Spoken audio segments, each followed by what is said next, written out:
All right, man. Peace. It's your brother. Oh, God, short for Original God, one half of the host of the Viral Sports Podcast. I'm here today to talk about finally the Philadelphia Eagles trade Jalen Hurts. Not Jalen Hurts. Carson Wentz. I got the Hurts jersey on. I'm ready to go. Carson Wentz to the Indianapolis Colts. What do the Eagles get back in return? They get a 2021 third-round pick and a 2022 conditional second-round pick that could turn into a first-round pick. Now, in order for that to turn from a second to a first, Wentz needs to play 75% of the Colts' offensive snaps for the 2022 conditional pick that could turn into a first-round pick. Now, let's jump into this real quick because we got a lot of Eagles content creators, I call them Carson fanboys, who down to the very end, and it's nuts. But now I'm going to talk about this because it's a real serious, and I knew this was going down, and my team would tell you, Sandman, Vic, and other people would tell you that as soon as the Philadelphia Eagles brought in Jalen Hurts, his quarterback coach, the guy that knew him since he was like 4 years old, the guy who recruited him, I'm like, yeah, this is what you do that for. They know that they want Jalen Hurts to be the quarterback. And the writing's been on the wall. The writing's been on the wall for the last 3 years. And I got to talk about this real quick before I get into it. First, I think it was a good thing because I'm just finding out, listening to Adam Schefter's commentary and not just being emotional, right, that the Eagles, no other team wanted Carson Wentz besides the Bears and the Eagles. And the Colts were the only team that put up an offer, a real offer. So when you hear those stories, they don't always mean that they're true. When people say, oh, the Bears are going to give this person, that person. No. Factually, the Colts was the only team that put up an offer for Carson Wentz. That's it. And people are talking about it works and, it's going to go good. Whatever. He's off our hands. He was a cancer in the locker room. He should have been gone back when Nick Foles won the Super Bowl. I stand on that. But we tried to give him help. We put faith in the dude, and he totally bombed. So all the Eagles content creators out there that are pissed off, saying, oh, they said their hands were tied. No other team out of all 32, 33 teams wanted to touch this dude because he got benched last year. You can give me every reason in the book, but the bottom line is when Carson had time, let's talk stats, he was the worst quarterback in the NFL, even with a clean pocket, right? So Joe Giglio, I think he's a sports writer or something, no disrespect, put up Carson Wentz's stats over the last 29 games, right? And let's just dig into this real quick, and I'll put it up on the screen for the people that's going to watch this later on, right?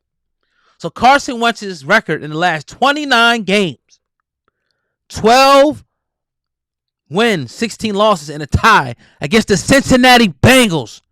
This dude damn near lost to Ben DiNucci last year, but I'll digress from that, right? 22 interceptions, 26 fumbles. He was benched, right? Can you imagine that? All we can do is look at the numbers. Now, people, you got these Carson fanboys who continuously hang on to that 1 year. He looked great. That year, the team, it was clicking on all cylinders. The team was playing great. Now, do I believe that Carson Wentz has talent left in the tank? Hell yeah. But I think this city was too much for him. Indianapolis is going to be a great city for him. It's not like Philly. No disrespect to Indianapolis. One of my best friends live in Indianapolis, Indiana. Best friends, right? So no disrespect, but it's a different type of city. They're more laid-back people. The media is not as hard. Carson couldn't take it. Now, let me talk about this. People who say, well, the Jalen Hurts situation. And you see I'm rocking a jersey. I got it, baby. Jalen, the future for the Eagles, right?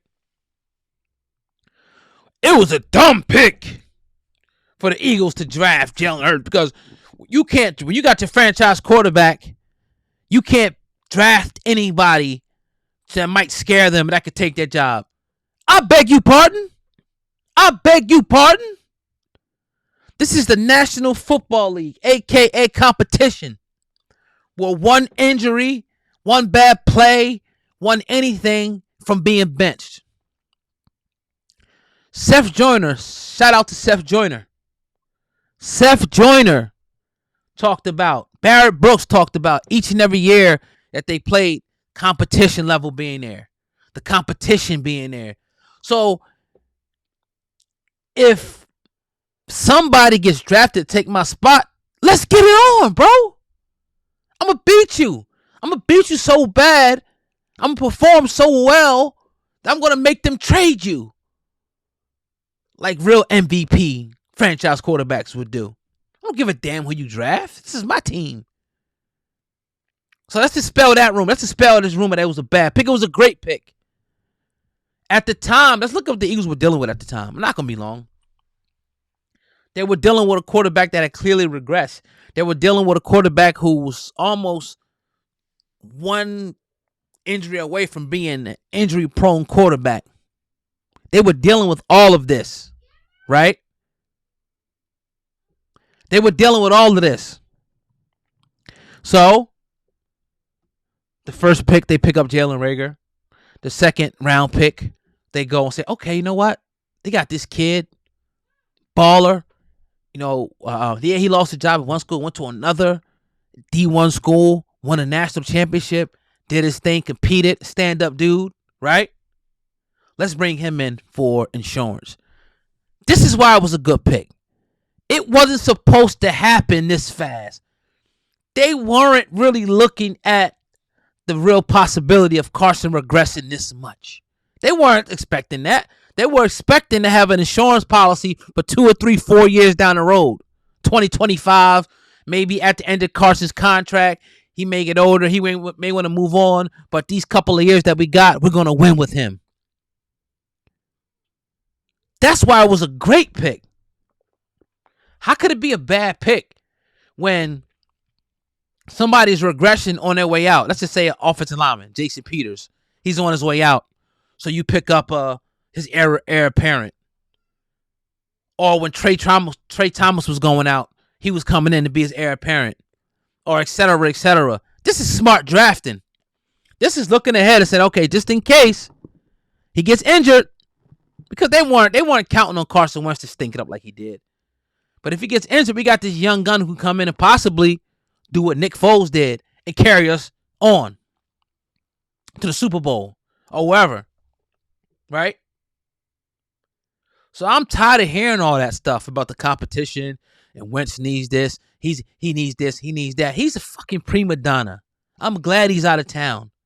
And I was for Wentz. Whoever's on it, I'm an Eagles fan. I'm not a Wentz fanboy. So whoever's the quarterback for the Philadelphia Eagles, I'm riding with.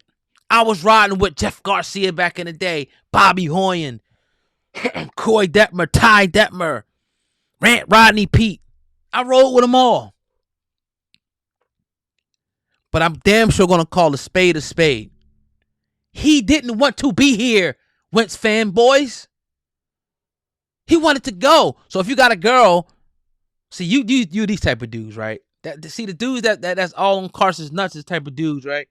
That the girl want to leave and they stalking her. No, baby, why don't you stay, baby? Babe, we can work this out, baby. Oh, my baby, you cheated on me, baby, but let's do it, baby. Sips! Instead of saying, all right, you want to go? Go ahead. I'm going to find something better. And that's what the Eagles are going to do. They're going to find something better. You get a 3rd round pick, right? Which is great. Lucky you got that.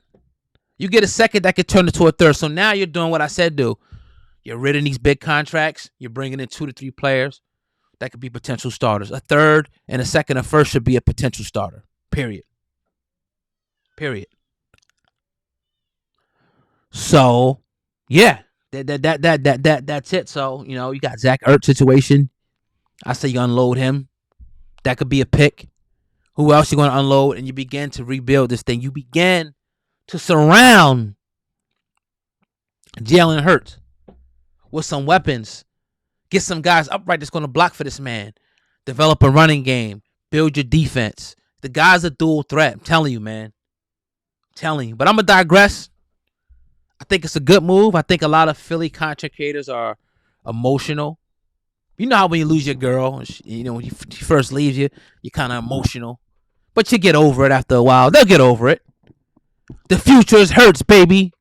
Fly, Eagles, fly. This is an episode of Viral Sports Podcast with your brother, Oh God, and Sam. Man, I'm one half of the Viral Sports Podcast. Make sure you subscribe on YouTube, on IG at the Viral Sports Podcast. Let's get it, man. Eagles to the Super Bowl.